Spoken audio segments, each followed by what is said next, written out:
ನಮಸ್ಕಾರ, ನಾನು ಶೀಲಾ ರೆಡ್ಡಿ ಅಂತ ಸರ್ವಜ್ಞನಗರ ಕ್ಷೇತ್ರದ ಮಹಿಳಾ ಘಟಕದ ಅಧ್ಯಕ್ಷರಾಗಿದ್ದೀನಿ. J D S ಅಧ್ಯಕ್ಷರಾಗಿದ್ದೀನಿ.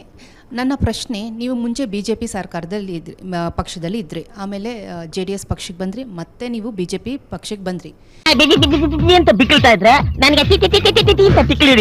ಕೇಂದ್ರದ ಮಂತ್ರಿಗಳಾಗಿದ್ರಿ. ಇವತ್ತಿನವರೆಗೂ ನೀವು ರಾಜ್ಯದಲ್ಲಿ ನೀವು ಮಂತ್ರಿಗಳಾಗಲಿಲ್ಲ.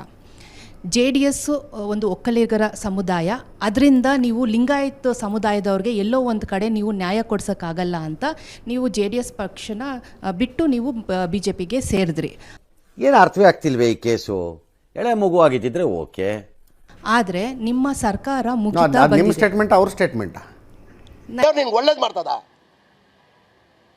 ನಿನ್ ಜನ್ಮಕ್ಕೆ ಹೋಗೋ ನಿಮ್ಮ ಸ್ಟೇಟ್ಮೆಂಟ್ ಓಕೆ. ಅದು ಹೂನಾ ಅವ್ರು ಹೇಳಿ. Okay, let me complete. Okay. So ನಿಮ್ಮ ಒಂದು ಸರ್ಕಾರ ಮುಗಿತಾ ಬಂದಿದೆ, 2023 ಮುಗಿತಾ ಬಂದಿದೆ. ನೀವು ಹಿರಿಯ ಮುಖಂಡರು, ನಿಮಗೆ ತುಂಬ ನೀವು ಅನುಭವಶಾಲಿಗಳು. ಬಿಡ್ತೀಯಾ? ನಿಮ್ಗಿಂತ ಕಿರಿಯರು ಮಂತ್ರಿಗಳಾಗಿದ್ದಾರೆ, MP ಗಳಾಗಿದ್ದಾರೆ. ಎಲ್ಲೋ ನಿಮ್ಮ ಒಂದು ಪಕ್ಷ ನಿಮ್ಮನ್ನ ಮೂಲ ಗುಂಪೆ ಮಾಡಿದೆ. ಇನ್ನೊಂದು ಸೇರಿಸ್ಬಿಡಿ, ಬನ್ನಿ ನಮ್ಮ ಪಕ್ಷಕ್ಕೆ ಅಂತ ಇನ್ನೊಂದ್ಸಲ. ಅಪ್ಪಿ, ಇದು ಯಾವ್ದೋ ಫ್ಲಾಶ್ ಬ್ಯಾಕ್ ರೆಬಲ್ ತರ ಅಂಬರೀಶ್ದು ಹಳೇದು, ಅಕ್ಕಿಲ್ಲ ಬೆಳೆ ಇಲ್ಲ ಚಕ್ರ ಕತೆ ಇದಂಗಿದೆಯಲ್ಲಪ್ಪಿ. ಅದು ಅವ್ರು ಹೇಳಿ. ಎಸ್, ಯತ್ನಾಳ್ರಿ. ಈಗ ನನ್ನ ಸಣ್ಣವರೆಲ್ಲ ಮಿನಿಸ್ಟರ್ ಆಗ್ಬಿಟ್ರು ಸರ್, ನೀವು ಹಿಂಗೆ ಮಾತಾಡ್ಕೊಂಡೇ ಹೋಗಲ್ಲ. ಈಗ ನನ್ನ ರಾಜಕಾರಣದಲ್ಲಿ ನಾನು MLAನೇ ಆಗ್ತೀನಿ ಹೊತ್ತು ನಾನು ನಿರೀಕ್ಷೆ ಇಟ್ಟಿರಲಿಲ್ಲ. ಓಕೆ, ಒಬ್ಬ ಸಾಮಾನ್ಯ ಕಾರ್ಯಕರ್ತ. ಯಾಕಿಷ್ಟು ದ್ವೇಷ? ನಾನು ಏನು ತಪ್ಪು ಮಾಡಿದ್ದೀನಿ? ನಾವೆಲ್ಲ ಪಕ್ಷದ ಜಮಖಾನೆ ಹಾಸಿ ಅವಾಗೆಲ್ಲ ಬಿಸಿಲೇರಿ ನೀರು ಇರ್ತಿದ್ದಿಲ್ಲ. ಚರಿಗೆ ಇರ್ತೀವಿ ನಾವು ಉತ್ತರ ಕರ್ನಾಟಕದಲ್ಲಿ. ಹೌದು, ನೀರು ತುಂಬಿ ಒಂದು 10-15 ಜನ ಕೂತು ಪಕ್ಷದ ಸಭೆ ಮಾಡೋದು, ಒಂದು 8-10 ಕಾರ್ಯಕರ್ತರು ತೊಗೊಂಡು ಹೋರಾಟ ಮಾಡೋದು. ಅರ್ಥ ಆಯಿತು ಅನಿಸುತ್ತೆ. ಇಲ್ಲಿಂದ ನಮ್ಮ ರಾಜಕೀಯ ಬೆಳೆದಿದ್ದು. 94ರಲ್ಲಿ ನಾನು MLA ಆದೆ.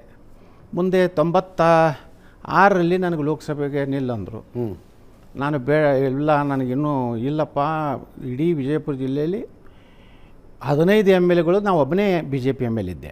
ಉಳಿದ ಕಡೆ 5,000-2,000 ಎಲ್ಲ ಠೇವಣಿ ಸಹಿತ ನಷ್ಟ ಆಗಿತ್ತು. ಆವಾಗ ನಾನು ಲೋಕಸಭೆಗೆ ನಿಂತೆ. ಯಾರೂ ನಿರೀಕ್ಷೆ ಮಾಡಿರಲಿಲ್ಲ. ನಾನು ಕಾಂಗ್ರೆಸ್ಸನ್ನು 3ನೇ ಸ್ಥಾನಕ್ಕೆ ತಳ್ಳಿ 1.5 ಲಕ್ಷ ಮತ ತಗೊಂಡೆ. ಇಂಥ ಜನ ಎಲ್ಲಿ ಸಿಗ್ತಾರೆ ನಿಮ್ಗೆ? ಹೊಡಿರಿ ಚಪ್ಪಾಳೆ, ಹೊಡಿರಿ, ಇದು ನಮ್ಮ ದೇಶ ಅಂದ್ರೆ. 30,000 ಅಷ್ಟೇ ಅಂತರ ಆಯಿತು ಜನತಾದಳಕ್ಕೆ. ಅವಾಗ ದೇವೇಗೌಡರು ಪ್ರಧಾನಮಂತ್ರಿಗಳಿದ್ದರು. ಅವರ ನೇತೃತ್ವದಲ್ಲಿ ಅದು 13 ಸೀಟೇನೋ ಅವಾಗ ಬಂದು. ಅದರ ನಂತರ ನಾನು ಸೋತೆ 30,000ನಿಂದ. 98ರಲ್ಲಿ ನಾನು ಮತ್ತೆ 13 ಏನು ಸರ್ಕಾರ ಬಿತ್ತು. ಮುಂದೆ 98ರಲ್ಲಿ ನಾನು ಟಿಕೆಟು ಲೋಕಸಭೆ ಕೇಳಿದೆ, ಕೊಡಲಿಲ್ಲ ಪಕ್ಷ. ನಮ್ಮ ಬಗ್ಗೆ ಎಲ್ಲ ಬೇಡ ಅಂತೇಳಿ ಅವ್ರನ್ನೂ ಒಬ್ಬರನ್ನ ex-JDP ಮೆಂಬರ್ ತಂದು ನಿಲ್ಲಿಸಿದ್ರು. ಅವ್ರ ಮಕ್ಕಳನ್ನ ಕಂಡ್ರೆ ನನಗೆ ಆಗಲ್ಲ, ನಿಮ್ಮಂತವ್ರನ್ನ ಅರ್ಜೆಂಟಾಗಿ ಪೊಲೀಸ್ ಹಿಡ್ಕೊಡ್ಬೇಕು.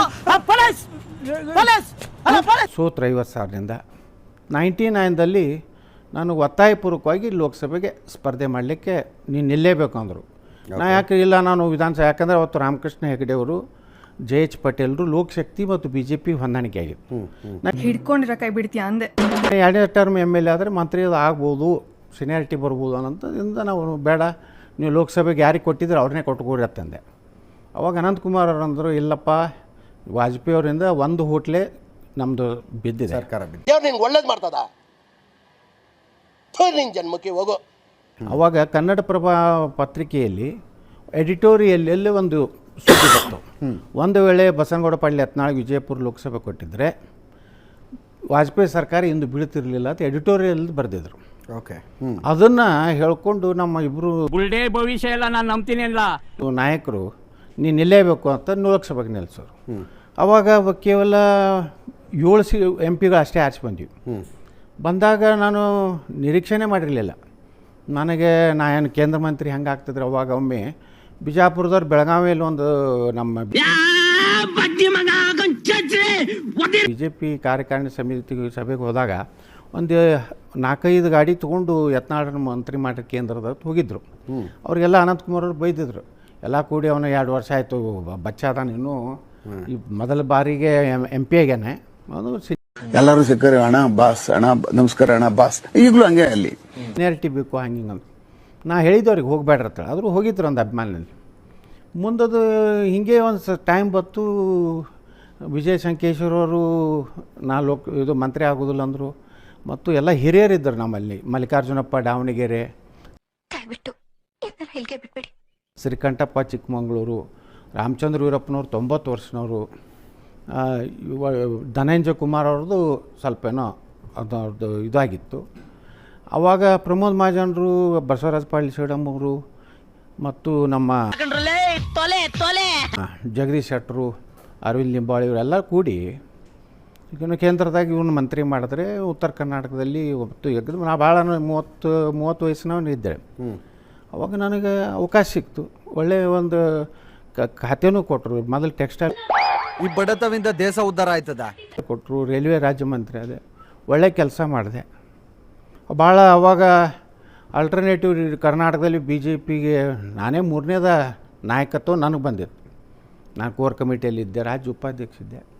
ಕಾಲಘಟ್ಟದಲ್ಲಿ ದೊಡ್ಡ ಇವ್ರ ಫಾಲೋವರು ಮೋಹನ್ ಚಂದ್ರ ಕರಮ್ಮು ನಮ್ಮ JDSಗೆ ಯಾಕೆ ಹೋದ್ರಿ?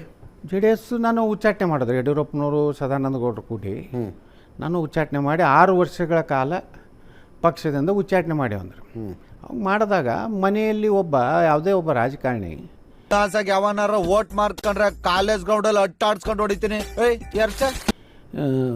ನಿರಂತರವಾಗಿ ಜನರ ಮಧ್ಯದಾಗಿದ್ದು ಹೋರಾಟ ಮಾಡ್ಕೊಂಡಿದ್ರೆ ಜನ ಅಂತ ರಾಜಕಾರಣಿಯನ್ನು ನೆನಪಿಟ್ಕೋತಾರೆ. ಆ 6 ವರ್ಷ ಏನು ಮಾಡಬೇಕು? ನಾನು ಲೆಕ್ಕ ಹಾಕಿದ್ದು ಇನ್ನೂ 6 ವರ್ಷ ಅಂತೂ ಯಡಿಯೂರಪ್ಪನವ್ರ ಭವಿಷ್ಯ ಐತಿ BJPಯಲ್ಲಿ. ಶುಭಾಶಯಗಳು. ಆಯ್ಸ್ಕೊಳ್ಳಿ, ಆರೋಗ್ಯ ಹಾಕೊಳ್ಳಿ.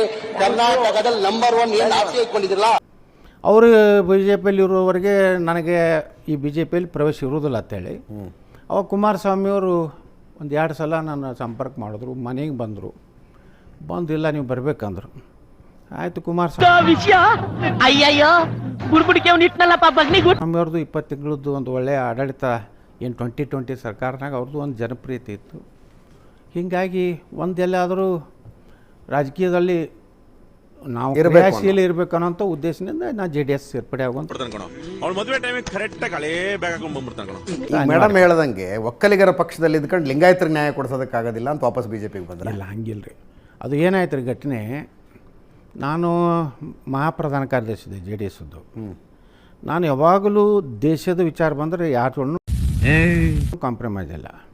ಹಿಂದುತ್ವ ದೇಶದ ವಿಚಾರ ಬಂದರೆ ಅವಾಗೇನಾಯಿತು, ನರೇಂದ್ರ ಮೋದಿಯವ್ರನ್ನ ಮುಂದಿನ ಪ್ರಧಾನಮಂತ್ರಿ ಅಭ್ಯರ್ಥಿ ಅಂತೇಳಿ ಏನು ನಿರ್ಣಯ ಆಯಿತು ಗೋವಾದಲ್ಲಿ. ಆದಮೇಲೆ ತಾಳಿಕೋಟೆಯ ಒಂದು ನಾನು ಅಲ್ಲಿ ಒಂದು ಪ್ರವಾಸಿ ಮಂದಿರದಲ್ಲಿ ಇದ್ದೆ. ಪತ್ರಕರ್ತರು ಬಂದರು ಅಲ್ಲಿಗೆ. ಬಂದು ಕೇಳಿದ್ರು, ನೀವು ನರೇಂದ್ರ ಮೋದಿಯವ್ರನ್ನ ಈ ದೇಶದ ಪ್ರಧಾನಮಂತ್ರಿ ಅಂಥೇಳಿ ಘೋಷಣೆ ಮಾಡಿದ್ದಾರೆ. ನಾ ಹೇಳಿಬಿಟ್ಟೆ, ನರೇಂದ್ರ ಮೋದಿ ಅಂತವ್ರು ಈ ದೇಶಕ್ಕೆ ಅವಶ್ಯ ಇದೆ.